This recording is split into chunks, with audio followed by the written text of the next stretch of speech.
Esta tarde vamos a hablar del escritor Enrique Congreix. La vida de Enrique Congreix fácilmente podría ser la historia desaforada de un hombre que hizo de su vida una novela compleja y exagerada. Como impulsado por un misterio poderoso y sin límites, en 1954, a la edad de 22 años, publicó un conjunto de 4 cuentos bajo el título de Lima Hora Cero. Al año siguiente, profundizando aún más en la problemática social, publicó Kikuyo. Con el mismo desenfreno y fervor colabora en revistas literarias tales como Ya y Pan, de marcada tendencia izquierdista. Disconforme con su realidad, se sumerge a una intensa actividad política. Este apasionamiento lo lleva a formar parte de las líneas trotskistas. Tan ciega fue su pasión por el devenir de la nueva ideología que una tarde de invierno se vio involucrado en un asalto con pistola en mano a una agencia bancaria. El argumento fue simple e irrefutable. La guerrilla necesitaba fondos para imponerse a su nueva realidad. Sin embargo, su desproporcionado accionar tuvo consecuencias inmediatas y, como no podía ser de otra manera, fue a dar con sus huesos en la carceleta de Palacio de Justicia. La osadía le costó 3 meses de encierro. Para cumplir su acometido, analizando el terreno hostil de los años 50 en esa Lima convulsionada, no solo se quedó con la tinta y la pluma. Tal empresa requería de una editorial y, como en esos años ninguna de las editoriales, que apenas se podían contar con los dedos de la mano, avalaría su locura, creó su propia editorial.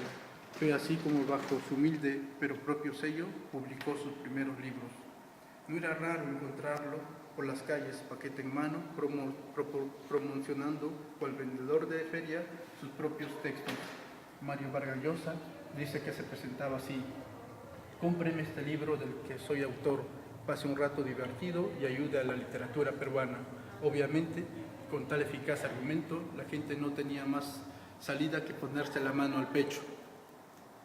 Con la misma intensidad de siempre, pero esta vez ya establecido en Argentina, publica No una sino muchas muertes, 1957, novela que fue llevada al cine en 1983 bajo el fulminante título de Maruja en el infierno, dirigida por Francisco Lombardi con el guión del poeta José Watanabe. Tras la publicación de este libro, cuando estaba en la mejor de su producción y para sorpresa de cristianos y moros, Enrique Congreix abandona la literatura y, como si fuera poco, en 1963 se aleja del Perú por tiempo indefinido. Desde ese momento se vuelve un trotamundos. De Argentina pasa a Venezuela, Chile, México, Cuba, Colombia. Su espíritu de hombre emprendedor lo lleva de inventor de jabones iniciado en Lima a promotor de concursos de lectura veloz. Crea proyectos inverosímiles como el ajedrez de tubo, el arte de la microonda, escribe recetarios de cocina peruana, de medicina natural. Como impulsor cultural se ve tentado a crear una gran editorial cuya infraestructura traspasaría fronteras. Como editor, bate récord vendiendo más de 250.000 de sus ya famosas colecciones biográficas de científicos. Junto a un grupo de amigos se ve tentado de crear Multidic, que no era nada menos que un diccionario de diccionarios. Compuso 108 diccionarios especializados. Sin embargo, este proyecto se echó a perder por la aparición inesperada de un hombre llamado Bill Gates, que llegó a nuestra edad de piedra con un invento fabuloso. Encarta. Enrique Congreix y sus amigos tuvieron que dar un paso al costado e ir tras los pasos de otras locuras. Tales hazañas no resultaban de simples quimeras, sino requerían de una fuerte inversión. Y para admiración de muchos incrédulos, no solo había gente, sino también instituciones que aprobaban sus osados proyectos prestándole dinero. Tuvo ideas que, tras su aplicación, resultaron todo un éxito. De noche a la mañana la fortuna parecía sonreírle, pero en más de las veces, por no decir en todas, su locura resultaba todo un fracaso. Las consecuencias eran obvias. En lugar de ganarlo, el dinero parecía hacerse humo en sus manos.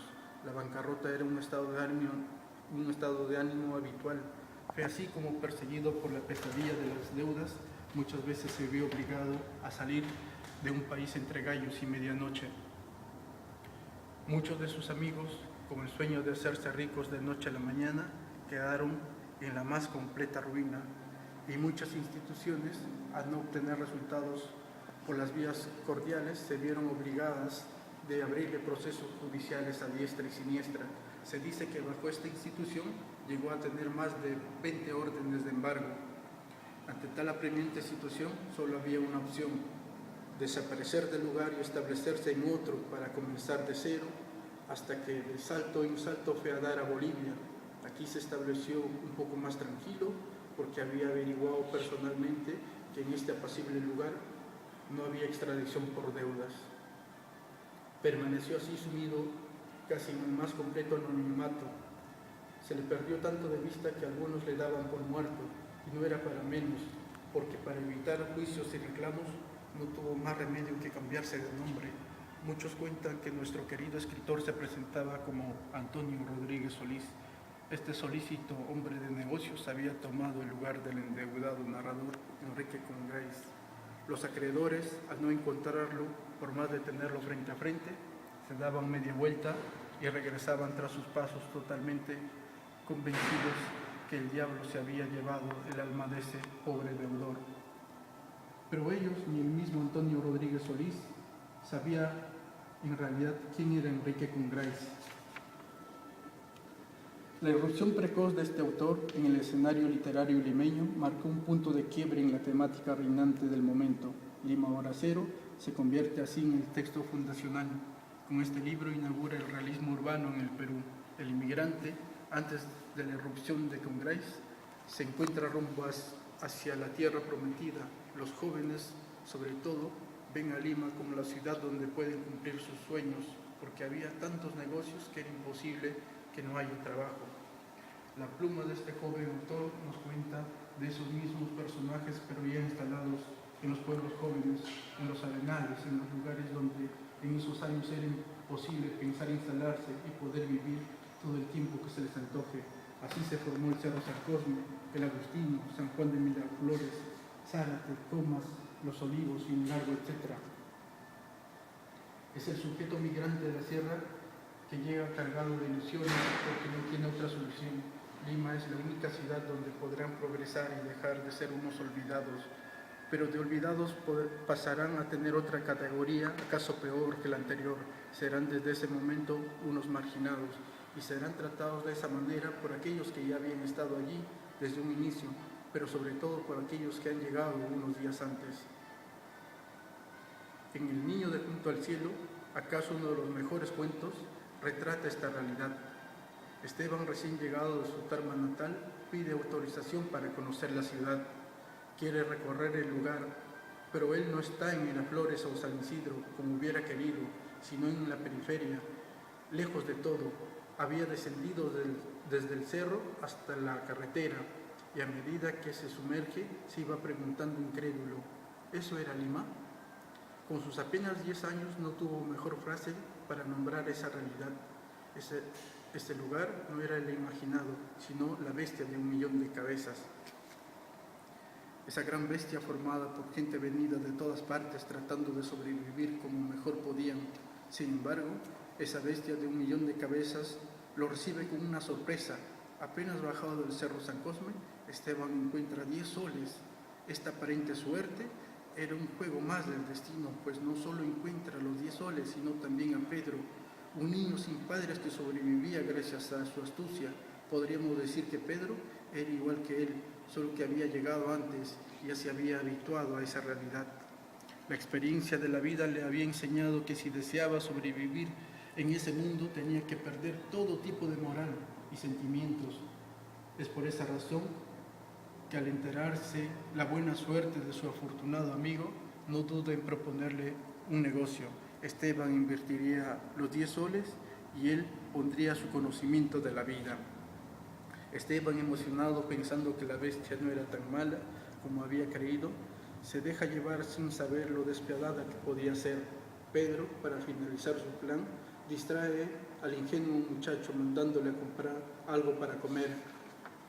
Este descuido es bien aprovechado para desaparecer con el dinero y toda la ganancia de la venta de las revistas.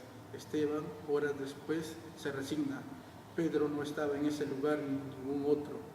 La bestia no perdonaba a los ingenuos ni a gente de buena fe. Sí, mientras regresa a casa, por su cabecita seguramente pensaba que si quería vivir en ese lugar, debía actuar como Pedro, quizá peor. Con un lenguaje propio de los años 50, Enrique Congreix plasma esa Lima llena de contrastes, violenta y difícil. Se inserta en la vida del inmigrante para contarnos con un lenguaje sencillo y directo la serie de desdichas que pasan los desraizados en el afán de instalarse en esa nueva realidad. El sujeto migrante de la sierra será un tema recurrente en sus 3 primeros libros. Cuando todo el mundo ya se había olvidado de él y cuando los libros escolares reeditaban sus cuentos como un mejor homenaje a quien en vida fue Enrique Congreix, una mañana de invierno del 2007, irrumpió entre patadas y puñetes en el escenario literario limeño, pero no venía solo, trajo bajo el brazo un par de libros, El narrador de historias, 999 palabras para el planeta Tierra, y como si fuera poco, también trajo consigo una pata de mono que lo blandía en el aire como un arma contundente. Muchos lo tomaban ya sea de cerca o de lejos como un loco de atar y otros como un excéntrico sin parangón, pero en realidad solo fue una persona que quería hacer de su vida lo que a él le daba la gana. Se fue por donde quiso y escribió lo que quiso. Se resistió hasta el último segundo de su vida a formar parte de ese mundo cotidiano y frívolo. Y de haber podido, hubiera continuado con sus locuras, pero la muerte lo andaba siguiendo desde hacía tiempo, con las mismas urgencias que sus acreedores. El 6 de julio del 2009, en el apacible Cochabamba, acosado por problemas respiratorios, dejó este mundo para irse al mundo de la imaginación que él había creado de manera tan precoz. París, 2012. Tan ciega fue su pasión por el devenir de la nueva ideología que una tarde de invierno se vio involucrado en un asalto con pistola en mano a una agencia bancaria. El argumento fue simple e irrefutable. La guerrilla necesitaba fondos para imponerse a su nueva realidad. Sin embargo, su desproporcionado accionar tuvo consecuencias inmediatas y como no podía ser de otra manera, fue a dar con sus huesos en la carceleta de Palacio de Justicia. La osadía le costó 3 meses de encierro. Para cumplir su acometido, analizando el terreno hostil de los años 50 en esa Lima convulsionada, no solo se quedó con la tinta y la pluma. Tal empresa requería de una editorial y como en esos años ninguna de las editoriales que apenas se Lima Hora Cero, al año siguiente, profundizando aún más en la problemática social, publicó Kikuyo. Con el mismo desenfreno y fervor colabora en revistas literarias tales como Ya y Pan, de marcada tendencia izquierdista. Disconforme con su realidad, se sumerge a una intensa actividad política. Este apasionamiento lo lleva a formar parte de las líneas trotskistas. Podían contar con los dedos de la mano, avalaría su locura, creó su propia editorial. Fue así como bajo su humilde pero propio sello publicó sus primeros libros. No era raro encontrarlo por las calles, paquete en mano, promocionando cual vendedor de feria sus propios textos. Mario Vargas Llosa dice que se presentaba así: cómpreme este libro del que soy autor, pase un rato divertido. Esta tarde vamos a hablar del escritor Enrique Congreix.